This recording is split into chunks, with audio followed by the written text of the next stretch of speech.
Hey guys, a very good evening to all of you. Welcome to the first session on 100 most important questions to prepare for CMAT. So guys, just for you to give, for you to understand and give you a refresher of what we have done till now. As far as CMAT is concerned, regarding this innovation and entrepreneurship, I have taken 5 theoretical sessions till now over the last few weeks. There is extensive theory which I have discussed there. There are a lot of questions also that I have discussed there based on the theory. So those sessions where theory and questions, some explanation was given based on the question itself. So all that is done. Now this is the second phase of a preparation where we are going to discuss about the practice questions, or rather we are going to solve questions. I don't know if it's the right word to use because this is not maths for us to solve, but yeah, we are going to apply the theory we have learned to get the answer. So that is what we're going to do in this series of 100 most expected CMAT questions, and we're going to do this over 5 or 6 sessions, right? So I hope my friends, all of you are ready. Let's start with the first session today. There's not much of theory anymore because almost all theory has been discussed which is relevant to this session. So we're going to straight dive into the questions. CMAT will happen. Why not? It will happen. It will happen, guys. Don't worry. Now elections are coming up. Yes, I understand it's a concern. Now what will happen to the exam? If you ask me frankly to take a guess, I can take a guess. But if you ask me, do I know the answer to it? No. As you all know, I always speak whatever I know to be a fact. The fact of the matter, at least for me till now, is we do not know, rather I would use the word I do not know whether the exam is going to happen in the month of April or May when there is elections happening. Having said that, let's wait and watch. That does not mean your preparation should slow down. What if the exam happens in April? Right? So get your preparation going. Don't wait for the exam date to be announced, because for all you know, because elections are happening, they might say April first week. What will you do? Right? So let's not worry about the date. Let's make sure that we get the best preparation within the time that is available. Clear, guys? Let's move on and let's start with the first question. So here's the first question. Please take a look at it. Recall the theory we have discussed till now and give me an answer.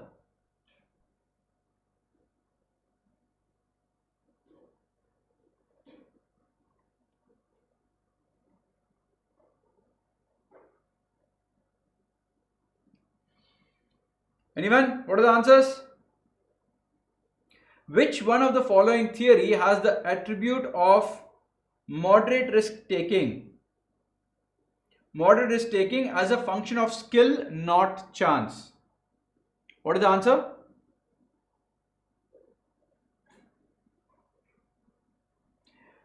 Okay, let's go ahead and take a look at it. First one, need for independence. First, look at the question. Even if you don't know the theory behind it, let's apply the common sense. You're talking about risk taking, and it should be based on skill, not luck. See, risk taking on luck means you blindly close your eyes and cross the road, hoping you'll live or not live. Or you basically take all your hard-earned money, go to a casino, put it in a roulette wheel, red and black. That's pure luck. There's no skill in that. But we are not talking about such kind of an investment. We are talking about a scenario where you're using your skill and taking some risk to get a reward. It is nothing to do with independence. Okay, and nothing to do with authority. What about affiliation? Affiliation means wanting to be close to somebody or something. Again, nothing to do with that. Therefore, the answer is option B. Now, let's understand what is the need for achievement. If you want to achieve something, it cannot be purely based on luck. Luck should help you. It cannot be the only reason why you're doing something or why you're successful at something. So, you should have the ability. You are taking the risk by getting into this uncertain area to achieve something, and you are using your ability. Yes, luck will help you a little bit. to make your effort a success, but it is your skill that really matters. Therefore, it is a need for achievement, which is option B. Clear? Next, simple question. Take a look at it and let's see what the correct answer is.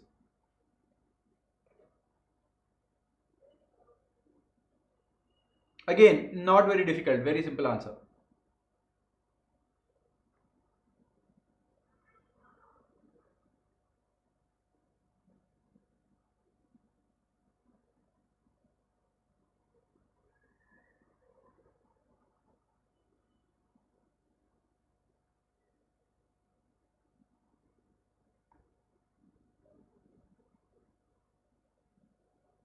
Okay, I'm getting any answers? Okay, Thakur is saying CMAT notification out ho chuka hai. Thakur, what is the date? What date is it, Thakur, the exam? Very good. By the way, the correct answer is option B. Foundation companies, basically you're talking about companies that are founded based on strong theory and strong fundamentals. So they are formed from research and development. Okay, it's a very straightforward answer. Let's move on. Tagore, please, if you can help us all out, we are all anxiously here waiting to hear what is the date for the exam. Okay, next one, it's based on external forces. We have already discussed this. We have seen what are the different types of external forces. One of these is not an external force in that category. Okay, we have seen 5 or 6 external forces. Which of these is not in that list of 5 or 6? Okay, Thakur is saying 1st May. Thakur says 1st May. So guys, your answer is out. 1st May. So they are doing it in between the elections. They are okay with it. So not too much of time. You just have about a month and a half. A month and 10 days. Today is already 18th. Right? Okay, so what is the answer?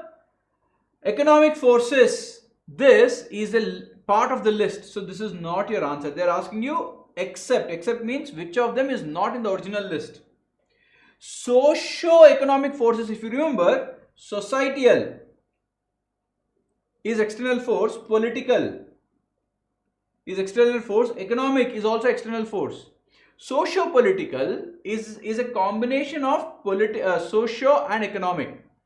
They are anyway separately present. It is not given in the original list as socio-economic. It is given as social and economic. Therefore, this is your correct answer. Technological forces is a part of your list. Competitive forces are also part of your list.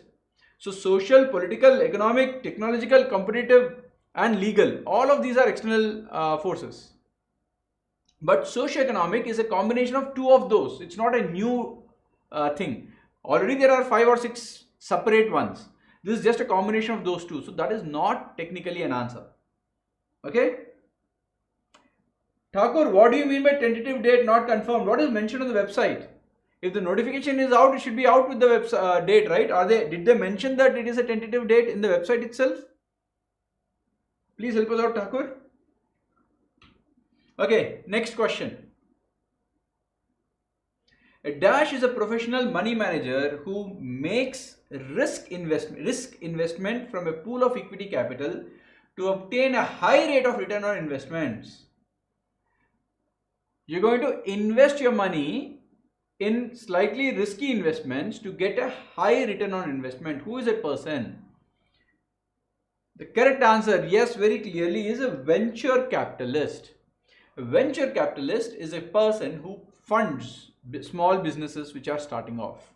A venture capitalist is a person who will give money to young businesses, small businesses that are not very large. Because they are very, very risky. The business itself is very risky because it's not tested, it's not tried anywhere.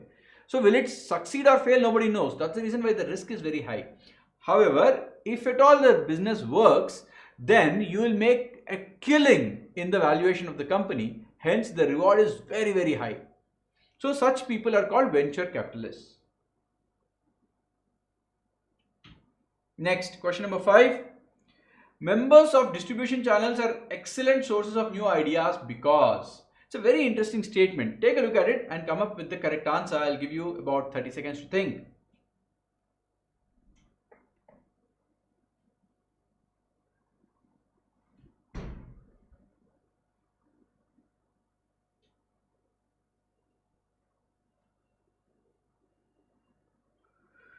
So the question says distribution channels, people who, for example, if I'm a dealer of Mahindra and Mahindra cars, I am a very good source of information to Mahindra and Mahindra on what should be a requirement in the cars, what type of cars will sell more, what is the price range in which the demand is high, all this. Why do I have that information?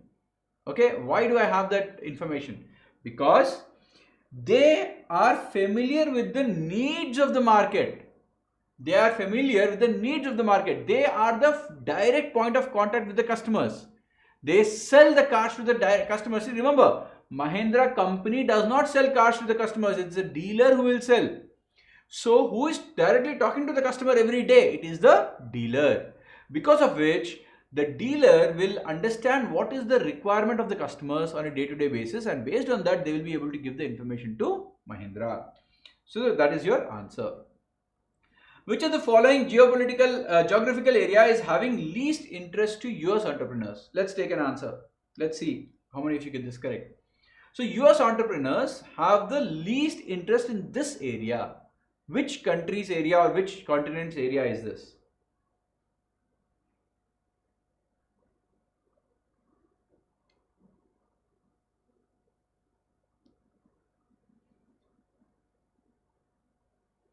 So you can see Europe. Everybody wants to sell in Europe. So Europe is not your answer.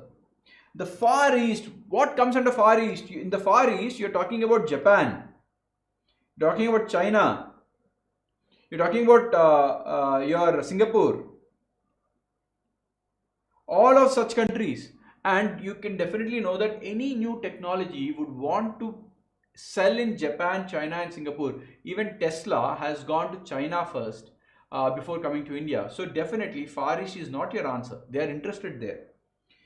Central Asia is where you're talking about India, Bangladesh, Pakistan, all of these here, Sri Lanka. This is your correct answer. This is the area where they are not, I'm not saying they're not interested, they are least compared to the others. Least compared to the others. Because the spending power is less.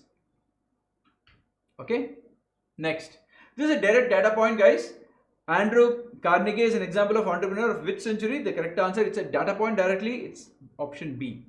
19th and the 20th century. Okay. Okay. Look at this question. It's a very interesting question. We have already discussed this, but let us see if you guys can come up with the right answer in this. Question number 8. Let us see how many of you get the correct answer.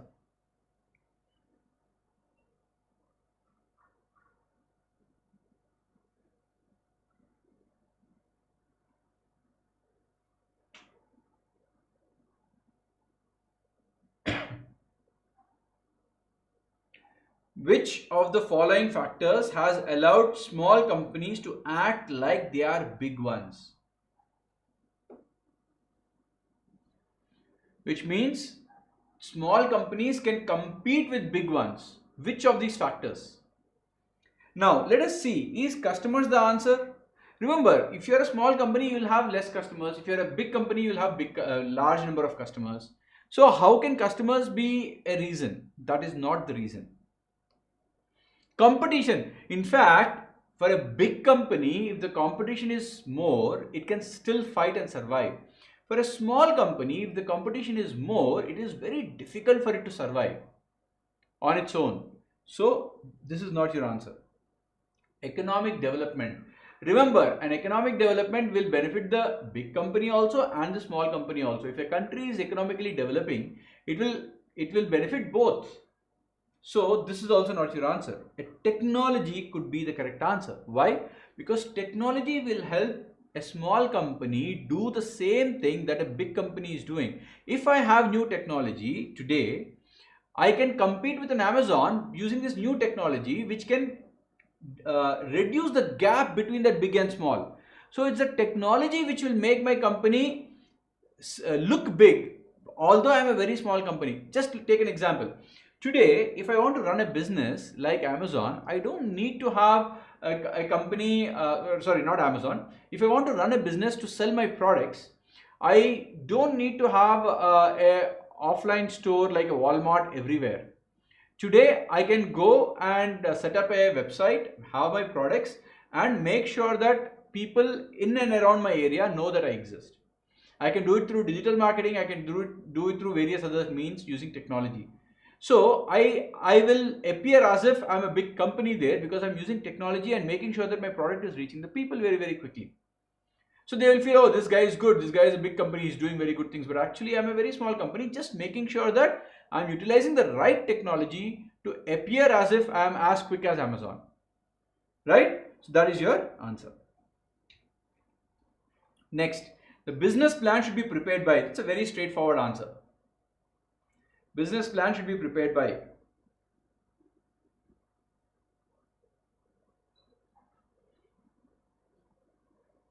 Who should make the business plan? Well, not engineers. Why will engineer require a business plan? Not consultants. Consultants are there to give advice to companies on how to run their business, not to make business plans. Small business administration services, not really. If you are an administrative service, which means you are a service which will help companies how run small things. For example, I will help you keep track of your payrolls. I'll help you keep track of your attendance. So I am an administrative service company for small business. I will not be the person making a business plan. Who will make the business plan? Entrepreneur makes the business plan. Because an entrepreneur is a guy or a lady who will go raise money from the market meaning lenders or investors, and make a business out of that money. So I have to present, as an entrepreneur, I will have to present the business plan to the potential investors.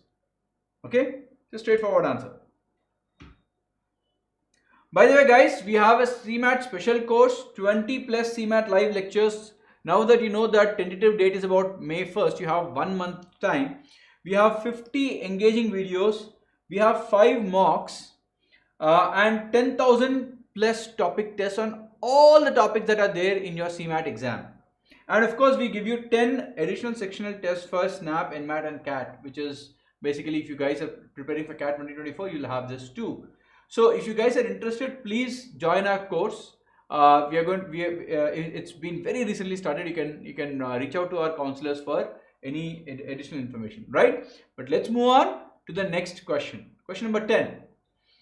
What is the primary concern of founders who trade equity for capital for their growth venture? So let's understand this question first and come up with an answer. I'll give you 30 seconds.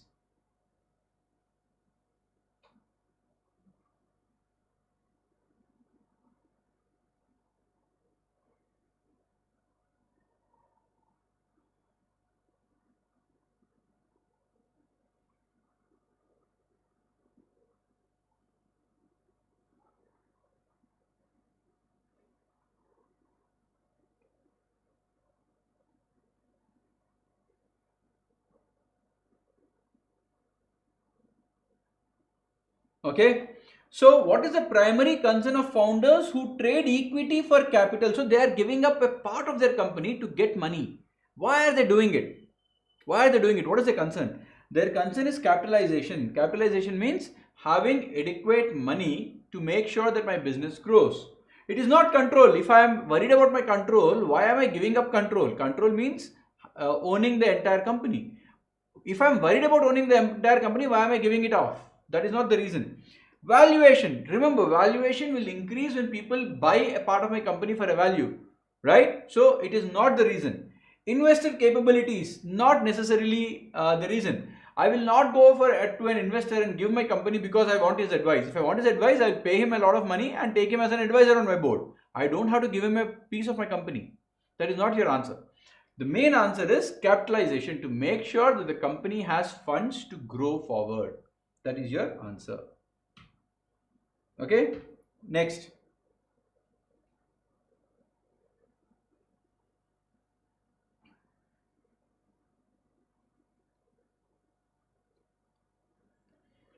So this, I think, is a straightforward question. Let us see how many of you give the correct answer to this.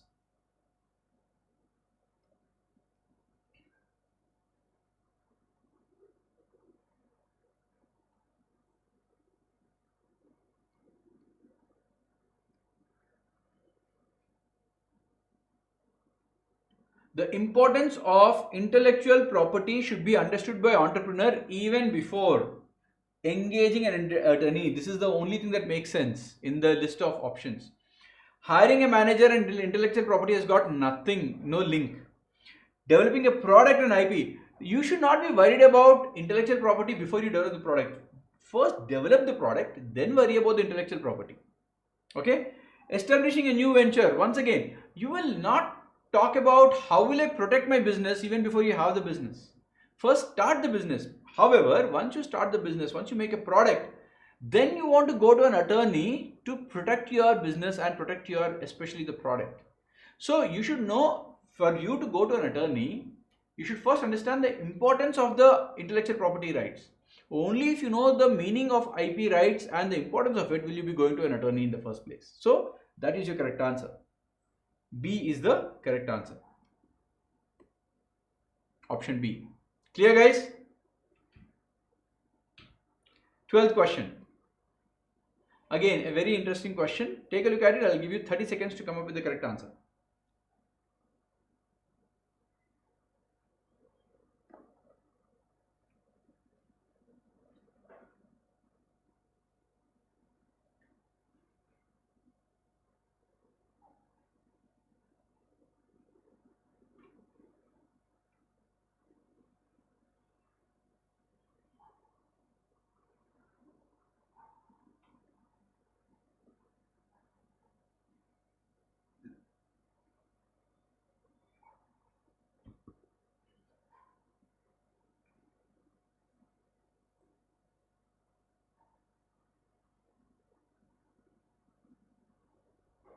Anyone? Well, I've got a mix of answers. The correct answer is that it will stimulate idea and development of a better product. This is the correct answer. Remember, while A, B, C options sound correct, that is, these are not the reasons. I'll tell you why. Let us say I came up with a new technology. And I have been given the rights for the entire life, forever. Which means nobody can make the same product that I made. Now, which means I'm the only person in the world with this product. Which means, do I have any incentive to further make the product better? If the aeroplane is a new product and the Wright brothers have been given, let's assume that they have filed for a patent and they have been given the patent that all these flying objects are yours forever. What is the need for them to make it better? They will make whatever is possible and they'll say, okay, fine, go with it. Nobody can make it better because it's my product. And they will say, you use whatever you want to use, pay me money for that. There is no need for the owner to spend more money. Second, even if I am ready to spend more money, what is the guarantee that I will get new idea to make it better? What if somebody else has that idea? Right? So by giving a patent for entire life, you're going to stop the development of, or rather the further development of the product. You're making sure that people are not interested in that product anymore because they know that, okay, whatever I do, that guy has a patent. Why should I spend more money on that product to make it better? No point. So it will never be developed better. So that is the reason why they keep it for a limited amount of time, because they know that, let's say it's a 10-year patent, 20-year patent, they will realize that, okay, 20 years you would have made money and all that is fine. But within 20 years, enough people would have used the product and new ideas would have surfaced. And when new ideas are surfaced, it's time for the product to get an upgrade. So that is the reason, that is the correct reason, D. Okay? 13th. This is again straightly forward. You should be getting the answer very, very quickly, because if you know what is external force and how it affects a company, the answer will be very straightforward.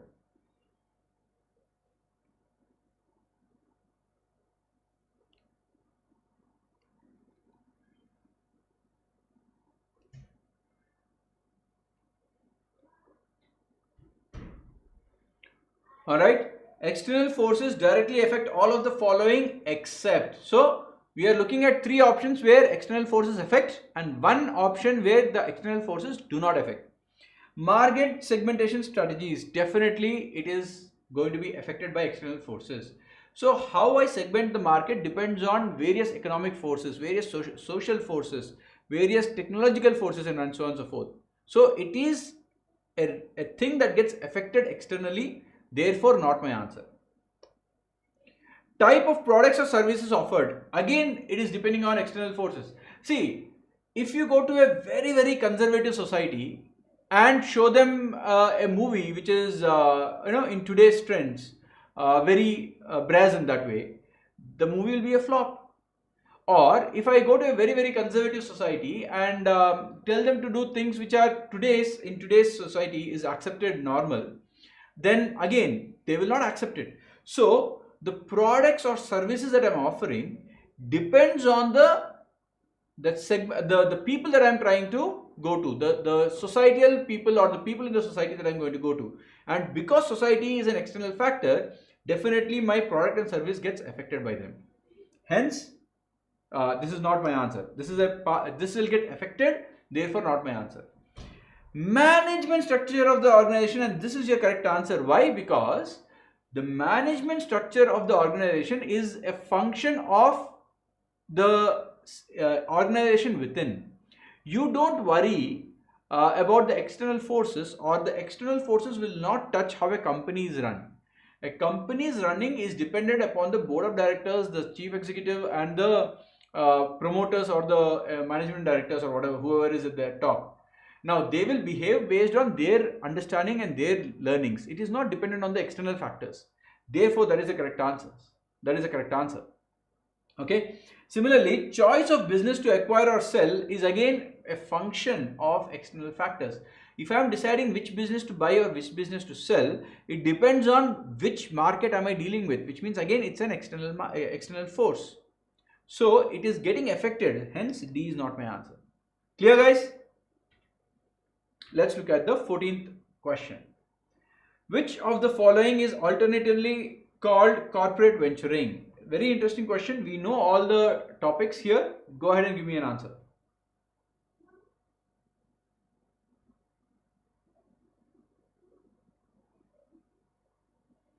Corporate, first of all, understand this. As a hint, I'll give you the explanation.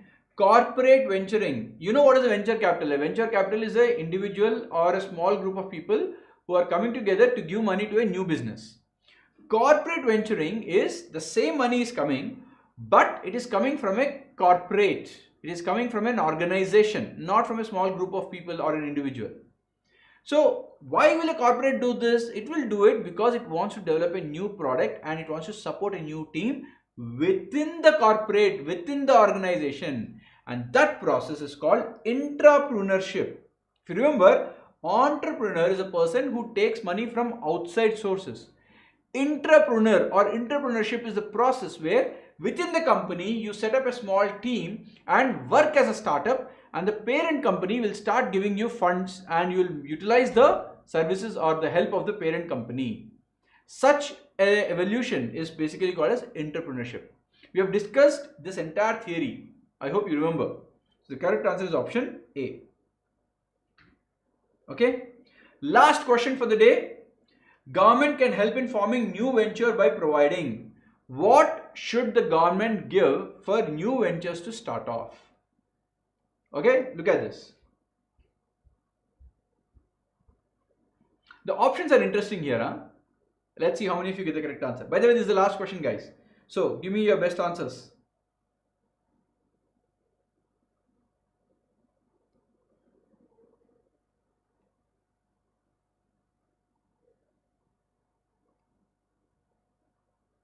Okay.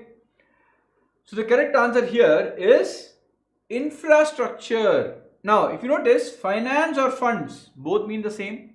So even if you don't know whether that is the correct answer or not, logically you can think that look, finance and funds are the same. So both cannot be correct at the same time.